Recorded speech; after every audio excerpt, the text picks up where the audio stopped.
Shah news में आपका इस्तकबाल है। ताज़ा तरीन खबरों के लिए देखते रहिए शाह न्यूज। ఈరోజు భారతీయ జనతా పార్టీ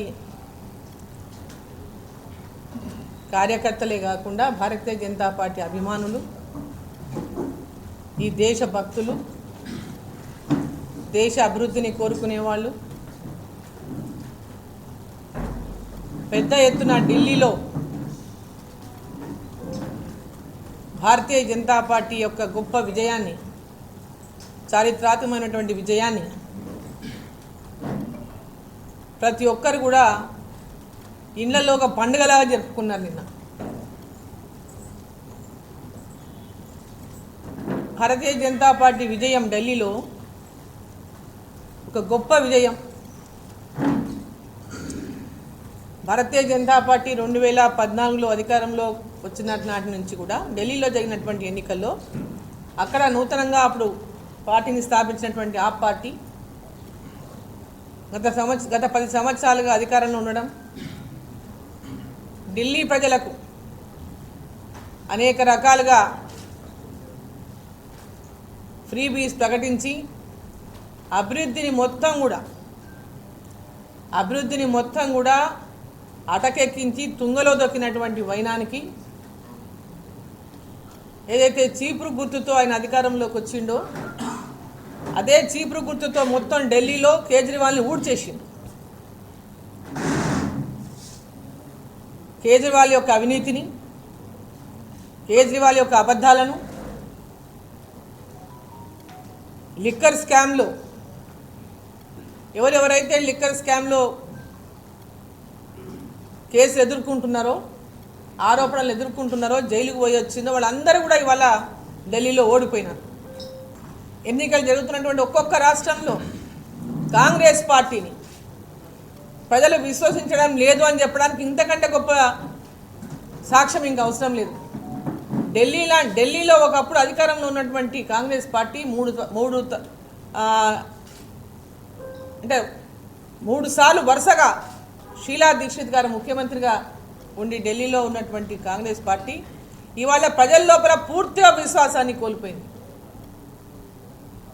ఒక్క సీటు కూడా రాలేదు అంటే ఢిల్లీలో కాంగ్రెస్ పార్టీ ప్రజల లోపల పూర్తిగా విశ్వాసాన్ని కోల్పోయింది. ప్రతిపక్ష నాయకుడిగా రాహుల్ గాంధీ విఫలమయ్యిండ్రు. ఈరోజు హర్యానా ఎలక్షన్లలో కానీ, మహారాష్ట్ర ఎలక్షన్లలో కానీ, నిన్న జరిగిన ఢిల్లీ ఎలక్షన్లలో కానీ ఈ రాష్ట్ర ముఖ్యమంత్రి వెళ్ళి గొప్పగా ప్రచారం చేసి వచ్చిండు. తెలంగాణ రోల్ మోడల్, ఈ రోల్ మోడల్ లాగా దేశంలో ఎక్కడ ఎన్నికలు జరిగినా మా రోల్ మోడల్ని మనము చూసి ఓటేయాలి, రోల్ మోడల్గా మిగులుతారు తెలంగాణని హర్యానాలో పోయి ప్రచారం చేసి వచ్చిండు. హర్యానా వాళ్ళు భారతీయ జనతా పార్టీని మళ్ళీ గెలిపించిండు. మహారాష్ట్రలో పోయి గొప్పగా ప్రచారం చేసి వచ్చిండు. మేము ఇక్కడ 420 హామీలు ఇచ్చినాం, 420గా మిగిలిపోయినాం, ప్రజలకు హామీలు నెరవేర్చలేకపోయినాం, తెలంగాణ ప్రజలకి ఇచ్చిన హామీలు నెరవేర్చకుండా మోసం చేసామని చెప్పుకునలేక బ్రహ్మాండంగా అమలు చేస్తున్నామని అబద్ధాలు చెప్తే ఏ ఒక్కరు కూడా నమ్మలేదు. కాంగ్రెస్ పార్టీ అధికారంలో ఉన్న చోట మేము అంత బ్రహ్మాండంగా దేశానికే రోల్ మోడల్ తెలంగాణ అని చెప్పినటువంటి ముఖ్యమంత్రి ఢిల్లీలో కూడా చెప్పారు ఇదే మాట. అక్కడ కూడా ఒక్క సీటు కూడా ఇవ్వకుండా ఓడించిందంటే కాంగ్రెస్ పార్టీకి ప్రజల లోపల పూర్తిగా కోల్పోతున్నటువంటి విశ్వాసం ఈ యొక్క ఎన్నికల యొక్క ఫలితాలే సాక్ష్యం అని చెప్పి సందర్భంగా నేను తెలియజేస్తా ఉన్నాను. ఈరోజు తెలంగాణ రాష్ట్రంలో కూడా కేవలం స్థానిక సంస్థల ఎన్నికల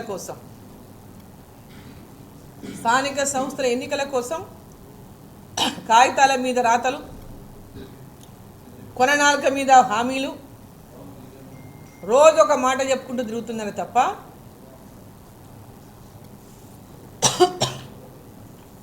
తెలంగాణ ప్రజలకు ఇచ్చిన మాట నిలబెట్టుకునేటటువంటి చిత్తశుద్ధి ఈ రాష్ట్ర ప్రభుత్వానికి పూర్తిగా లోపించింది. దానికి ఉదాహరణ మొన్న 26 జనవరి అన్నారు, అంతకుముందు సంక్రాంతి అన్నారు, రుణమాఫీ సంగతి పక్కన పడి రుణమాఫీ ఏమో పూర్తిగా ఇప్పటిదాకా జరగలేదు. రైతులకు ఎక్కడ పోయినా మాకు ఇంకా రుణమాఫీ జరగలేదని రైతులు ఏడబోయినా చెప్తున్నారు.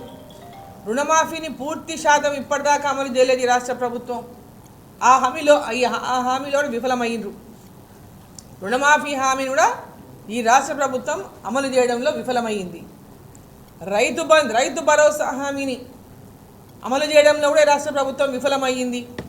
వాళ్ళు చెప్పింది ఎకరాకు 15,000 రూపాయలు రైతు భరోసా, సంవత్సరానికి ఎకరాకు 15,000 ఇస్తామన్నటువంటి కాంగ్రెస్ ప్రభుత్వం ఈరోజు 12,000 ఇస్తామనేటటువంటి మాట మార్చి అది కూడా ఇప్పుడు ఎక్కడ ఇవ్వనటువంటి దుస్థితి రాష్ట్రంలో చూస్తున్నాం. రైతు కూలీలకు 15,000 ఇస్తామన్నారు, వాళ్ళకు కూడా 12,000 అని చెప్తున్నారు. వారికి కూడా ఇంతవరకు ఎక్కడ కూడా అమలు చేయనటువంటి దుస్థితి రాష్ట్రంలో మనం చూస్తున్నాం. నిరుద్యోగులకు నిరుద్యోగ భృతి నెలకు 4,000 రూపాయలు ఇస్తామని చెప్పినటువంటి కాంగ్రెస్ పార్టీ సంవత్సరం దాటిపోయినా దాన్ని ఊసేత్తనటువంటి పరిస్థితి తెలంగాణలో మనం చూస్తున్నాం.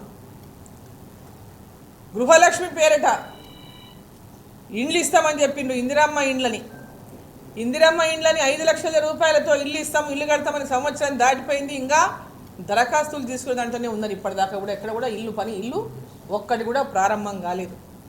ఇండ్ల స్థలాలు లేని వాళ్ళు స్థలాల కోసం ఎదురు చూస్తూ ఉన్నారు. ఒక్కరికి కూడా ఒక స్థలం, ఒక ప్లాట్ ఇవ్వలేదు ఇప్పటిదాకా.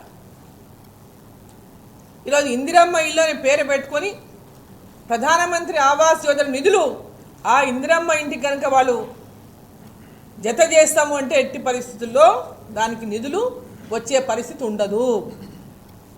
వాళ్ళు ఇందిరమ్మ ఇల్లు పేరన్నా మారవాలి, లేదా ప్రధానమంత్రి ఆవాస్ యోజన ఇల్లు సపరేట్గానన్నా కట్టాలి.